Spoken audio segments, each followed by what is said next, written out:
Hello again, I am Jared Case, curator of film exhibitions at the Dryden Theater and the George Eastman Museum. I've got another streaming recommendation for you.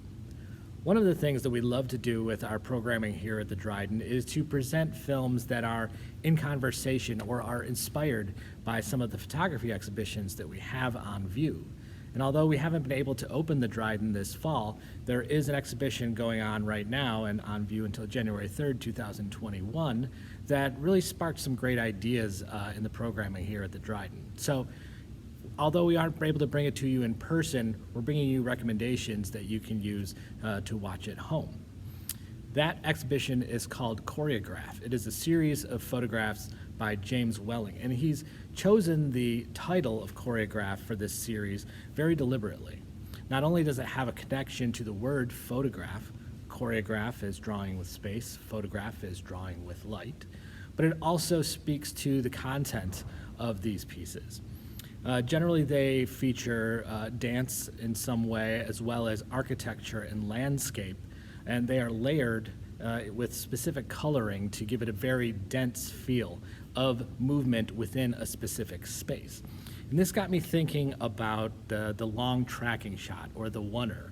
That shot that is moving through space and sometimes following characters, sometimes going to other characters, but is very much choreographed, a dance between the actors and the camera within this space that is limiting what they can do. So these are shots that you may remember from the beginning of Touch of Evil, or from The Player, which references the beginning shot from The Touch of Evil, or the club scene in Goodfellas. But I wanted to see if there were films that were even more ambitious than just the one shot. These are films that are shot entirely or have the manipulation to look like they were shot entirely in one shot. So the first one I'd like to talk to you today about is Rope from 1948. This is the Alfred Hitchcock film that stars James Stewart, John Dall, and Farley Granger.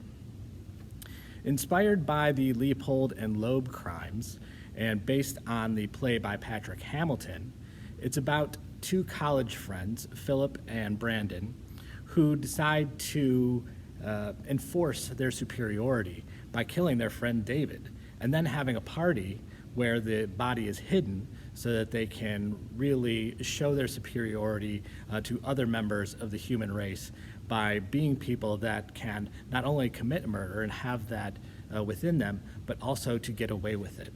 That will show their superiority. Now, Brandon, not being satisfied just with that, also invites their old schoolmaster, played by James Stewart, Rupert Cadell, over to the party. And both Brandon and Philip understand that not only is Rupert one of the people that may be smart enough to figure out what's going on, but he's also of a superiority that may understand the reasons behind this. Now, the play takes place all in one apartment and all in one night, almost in real time. As a matter of fact, Hitchcock had the cityscape, the background that you can see through the windows of the apartment, rigged with over 6,000 bulbs and 200 little neon signs that indicated the passage from late day to twilight to night. So as people would leaving their office, a bulb would go off. As they're returning back home to their apartment, a bulb would go on.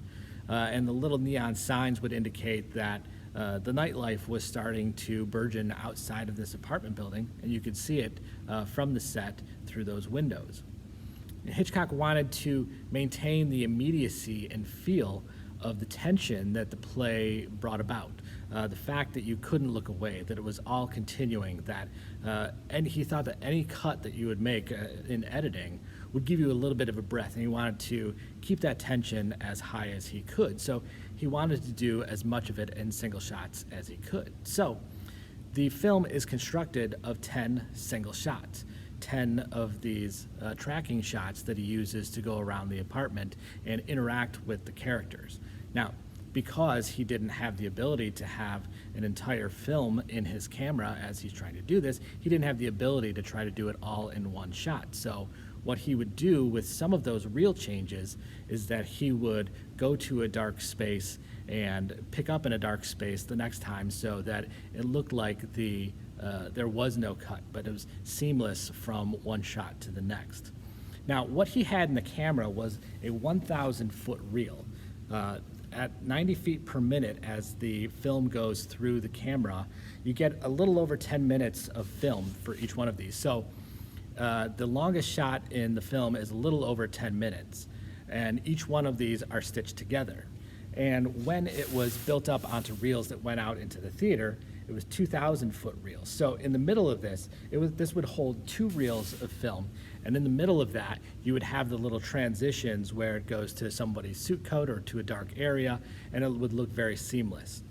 He couldn't have that for the changeover between reels, so he ended up with 5 double reels, and at the end of each one of those reels, he would have a standard cut, because the effect would be ruined if you tried to do one of those matching cuts within a coat or a dark area, and if you lose some of the material at the end of a reel or at the beginning of the next reel, suddenly that illusion is shot. So he did have those the direct cuts at 4 places in between the 5 reels as it went out to the theater. But as an experiment, it works very well. I think that Dall's performance in particular is very good, and Farley and Granger and James Stewart do some really good work in here as well. But it does give you the sense that it is almost all in one shot.